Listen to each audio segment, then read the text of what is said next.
நம்ம இன்னைக்கு எல்லாருடைய ஆல் டைம் ஃபேவரட் அதிரசம் எப்படி பண்ணுறதுன்னு பார்க்க போகிறோம். இது ரொம்ப ரொம்ப டேஸ்டியாக இருக்கும். அதுவும் தினை அரிசி வச்சு எப்படி ஹெல்த்தியான முறையில் பண்ணுறதுன்னு தான் பார்க்க போகிறோம்.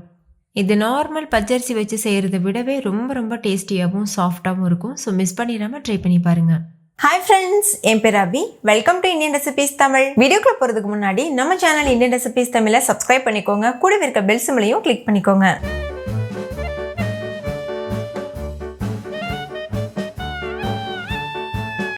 ஃபஸ்ட்டு இந்த ரெசிபி பண்ணுறதுக்கு 1/2 கிலோ அளவுக்கு தினை அரிசி எடுத்துக்கோங்க.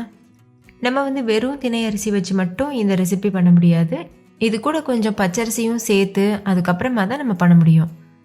இப்போ நம்ம 1/2 கிலோ அளவு தினை அரிசி எடுத்துருக்கோம்ல, அதுக்கு 3/4 கப் அளவு பச்சரிசி சேர்த்தா கரெக்டாக இருக்கும். நீங்கள் மாவு பச்சரிசி இல்லை எந்த பச்சரிசி வேணாலும் யூஸ் பண்ணிக்கலாம். நான் மாவு பச்சரிசி யூஸ் பண்ணியிருக்கேன். நம்ம பொதுவாக அதிரசம்க்கெலாம் யூஸ் பண்ணுவோம்ல, அந்த பச்சரிசி சேர்த்துட்டு தண்ணி சேர்த்து 2-3 டைம் நல்லா வாஷ் பண்ணிடுங்க. இந்த தண்ணி இந்த அளவுக்கு அழுக்காக இருக்குல்ல, இந்த தண்ணி நல்லா தெளிஞ்சு சுத்தமான தண்ணி போல் வரணும். அது வரைக்கும் நல்லா வாஷ் பண்ணிடுங்க. ஏன்னா திணையில் நிறைய தூசி மண்ணெல்லாம் இருக்கும். நல்லா கழுவினதுக்கப்புறமா இது முங்குறது அளவுக்கு தண்ணி சேர்த்துட்டு ஒரு 5 மணி நேரத்துக்கு அப்படியே ஊற வச்சுருங்க. 5 மணி நேரம் நல்லா ஊறட்டும். 5 மணி நேரத்துக்கு அப்புறமா இந்த அளவுக்கு அரிசி நல்லா ஊறியிருக்கு. இப்போ இதை தண்ணியிலேருந்து வடிச்சிட்டு ஒரு சுத்தமான வெள்ளை துணியில் இதை காய வச்சுக்கோங்க.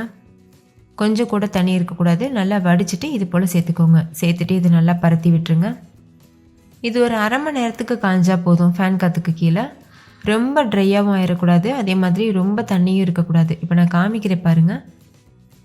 இப்போ இது நல்லா காஞ்சிருச்சு. கையில் தொட்டு பார்த்தோன்னா அரிசி ஒட்டணும், ஆனால் அது தண்ணி இருக்கக்கூடாது. பாருங்கள், இந்த மாதிரி இது கரெக்டான பக்குவம். இந்த ஸ்டேஜில் நம்ம இதை மிக்சியில் போட்டு அரைச்சிக்கலாம். இப்போ இதை ஒரு ட்ரையான மிக்சி ஜாருக்கு மாற்றிட்டு முடிஞ்ச அளவுக்கு ஃபைன் பவுடராக அரைச்சி எடுத்துக்கோங்க.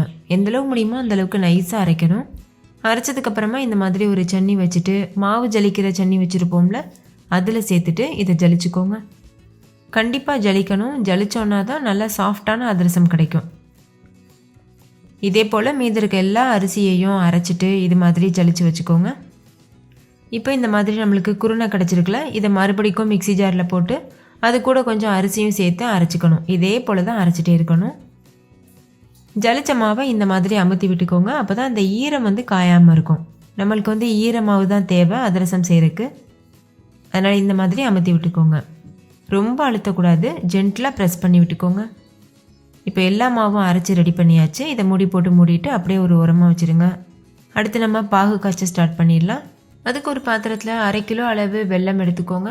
வெல்லத்தை நல்லா நுணுக்கிட்டு இந்த மாதிரி சேர்த்துக்கோங்க. இது கூட ஒரு 1/2 கப் அளவுக்கு தண்ணி சேர்த்துக்கோங்க. தண்ணி ரொம்ப சேர்க்கக்கூடாது, 1/2 கப் சேர்த்தாவே போதும். சேர்த்துட்டு ஹை ஃப்ளேமில் வச்சு வெல்லம் நல்லா கரையிறது வரைக்கும் வெயிட் பண்ணுங்கள். நல்லா கரைஞ்சதுக்கப்புறமா ஒரு பாத்திரத்தில் இதை வடிகட்டிக்கோங்க. ஏன்னா இதில் மண் தூசிலாம் இருக்கும். நீங்கள் மண் தூசி எதுவுமே இல்லாத வெல்லம் யூஸ் பண்ணுறீங்கன்னா வடிகட்டாமல் அப்படியே கூட பாகு ரெடி பண்ணிக்கலாம். இப்போது வெல்லம் நல்லா கரைஞ்சிருச்சு. இதை நம்ம ஒரு பாத்திரத்துக்கு வடிகட்டிடலாம். இப்போ ஹை ஃப்ளேமில் வச்சுட்டு பாகு பதம் வர வரைக்கும் நம்ம வெயிட் பண்ணணும். ஸ்டவ்வை ஹை ஃப்ளேமில் வச்சு நல்லா கொதிக்க வச்சுக்கோங்க. பாருங்கள், இந்த மாதிரி நல்லா கொதிச்சு வரும்போது நம்ம பாகு பதம் செக் பண்ணணும். பாகு பதம் ரொம்ப ரொம்ப முக்கியம். பாகு செக் பண்ணுறதுக்கு ஒரு பாத்திரத்தில் கொஞ்சமாக தண்ணி வச்சுக்கோங்க. அதில் நம்ம செஞ்சுருக்க பாகை உள்ளே சேர்த்துட்டு இதை கையில் எடுத்து பாருங்கள். கையில் எடுக்க வரணும், உருட்டவும் வரணும். அதே நேரத்துக்கு அந்த பாகு நல்லா சாஃப்டாகவும் இருக்கணும், ரொம்ப கெட்டியாக இருக்கக்கூடாது. இன்னும் பாகு பதம் கரெக்டான கன்சிஸ்டன்சிக்கு வரலை, ஏன்னா நம்ம கையில் எடுக்கும்போது எடுக்க வரலை. அப்போ இன்னும் கொஞ்சம் நேரம் கொதிக்க வச்சுட்டு அதுக்கப்புறமா நம்ம மறுபடிக்கும் பாகுபதம் செக் பண்ணி பார்க்கலாம். பாகுபதம் கரெக்டாக ரீச் ஆயிடுச்சுன்னா நல்ல ஒரு வாசனை வரும். அந்த வெல்லத்துக்கே உரிய வாசனை அது. அப்போவே நீங்கள் தெரிஞ்சுக்கலாம் பாகு பதம் வந்துருச்சுன்னு. இப்போ அந்த மாதிரி தான் வாசனை வருது. ஸோ அந்த டைமில் நான் செக் பண்ணி பார்க்குறேன். பாருங்கள், பாகை நம்ம கையில் எடுக்கும்போது அது எடுக்க வருது. அதே மாதிரி உருட்டுறதுக்கும் வரும் பாருங்கள், இந்த மாதிரி. அதே டைமில் எவ்வளோ சாஃப்டாக இருக்குது பாருங்கள். இதுதான் பெர்ஃபெக்டான கன்சிஸ்டன்சி. இந்த ஸ்டேஜில் ஸ்டவ் ஆஃப் பண்ணிடுங்க. ஸ்டவ் ஆஃப் பண்ணதுக்கப்புறமா நம்ம ஏற்கனவே அமுத்தி வச்சுருக்க மாவை இது போல் உதிர்த்து விட்டுக்கோங்க. மாவை நல்லா உதிர்த்ததுக்கு அப்புறமா தான் நம்ம வந்து பாகு சேர்க்கணும். அடுத்து இதில் 2-3 ஏலக்காவை நுணுக்கிட்டு சேர்த்துக்கோங்க. சேர்த்துட்டு நல்லா மிக்ஸ் பண்ணிக்கோங்க. பாகை கொஞ்சம் கொஞ்சமாக சேர்த்து கலந்துட்டே இருங்க. நம்ம செஞ்சுருக்க எல்லா பாகையுமே சேர்த்துருங்க. அளவு வந்து அதிகமாகவோ குறைவாகவோ எடுத்துடக்கூடாது. அந்த மாதிரி எடுத்துட்டோம்னா நம்மளுக்கு அதிரசம் வந்து பிரிஞ்சு போகிறதுக்கு சான்ஸ் இருக்குது. 1 கிலோ அரிசிக்கு கரெக்டாக 3/4 கிலோ வெல்லம் வாங்கி சேர்த்துக்கோங்க. பாகு நல்லா சூடாக இருக்கும்போதே இது போல் சேர்த்து கலந்துட்டே இருங்க. இப்போ பாருங்கள், பாகு சேர்த்து நல்லா மிக்ஸ் பண்ணியாச்சு. மாவோட கன்சிஸ்டன்சி பாருங்கள், இந்த மாதிரி இருக்குது. இப்போ நம்ம மிக்ஸ் பண்ணி வச்சுருக்க மாவை வந்து வேறு ஒரு பாத்திரத்துக்கு மாற்றிடுங்க. மாற்றிட்டு இதை அப்படியே ஒரு நாள் ஃபுல்லாக விட்டுருங்க. மறுநாள் நம்ம வந்து அதிரசம் செய்கிறதுக்கு ஸ்டார்ட் பண்ணலாம். மாவு ரொம்ப சூடாக இருக்கும், அதனால் மூடி போட்டு மூடக்கூடாது. இந்த மாதிரி ஒரு க்ளீனான ஒயிட் கிளாத் வச்சு மூடிக்கோங்க. இப்போ பாருங்கள், ஒரு நாள் ஆகியிருக்கு. மாவு நல்லா செட் ஆகியிருக்கு. நீங்கள் 2-3 நாள் கூட வச்சுட்டு அதுக்கப்புறமா சுடலாம்.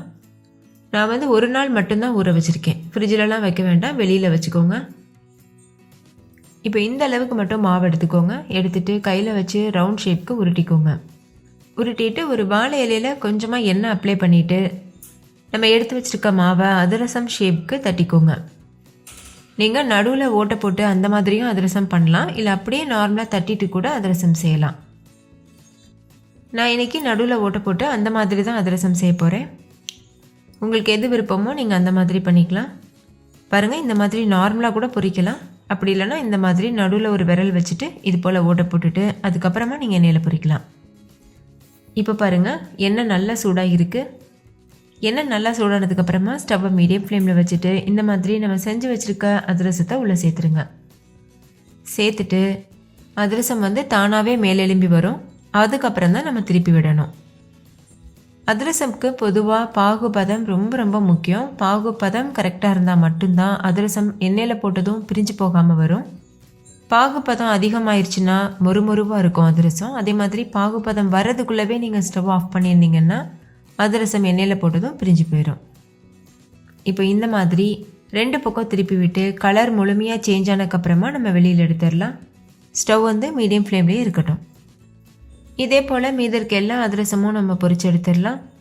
கடாயோட அளவை பொறுத்து ஒரே டைமில் 4லேருந்து 5 அதிரசம் வரைக்கும் கூட நீங்கள் பொரிச்சு எடுக்கலாம். அப்போ நம்மளுக்கு வேலை வந்து ஈஸியாக முடியும். அவ்வளோதான், ரொம்ப ரொம்ப டேஸ்டியான திணை அதிரசம் சூப்பராக தயாராகிருச்சு. நல்லா கலர்ஃபுல்லாக பெர்ஃபெக்டாக இருக்குது. டேஸ்ட்டும் ரொம்பவே அருமையாக இருந்தது. நீங்களே பாருங்கள் எவ்வளோ சாஃப்டாக இருக்குது. வாயில் வச்சதும் கரைஞ்சி போயிடும், அந்தளவுக்கு சாஃப்டாக இருக்கும். கண்டிப்பாக இதே மெத்தடில் நீங்களும் ட்ரை பண்ணி பாருங்கள். வீட்டில் இருக்க எல்லோரும் என்ஜாய் பண்ணி சாப்பிடுவாங்க. நீங்களே சொல்கிற வரைக்கும் திணை அரிசி யூஸ் பண்ணிட்டு தான் அதிரசம் ரெடி பண்ணியிருக்கீங்கன்னு யாருமே சொல்ல முடியாது. அவ்வளோ பெர்ஃபெக்டாக இருக்கும். ஓகே ஃப்ரெண்ட்ஸ், இந்த வீடியோ எல்லாருக்கும் ரொம்ப பிடிச்சிருக்குன்னு நம்புகிறேன். பிடிச்சிருந்தா லைக் பண்ணுங்கள், உங்கள் ஃப்ரெண்ட்ஸ் கூடவும் ஷேர் பண்ணுங்கள். நீங்களும் உங்கள் வீட்டில் ட்ரை பண்ணி பார்த்துட்டு டேஸ்ட் எப்படி இருந்ததுன்னு கமெண்ட்டில் சொல்லுங்கள். தேங்க்யூ, பாய்.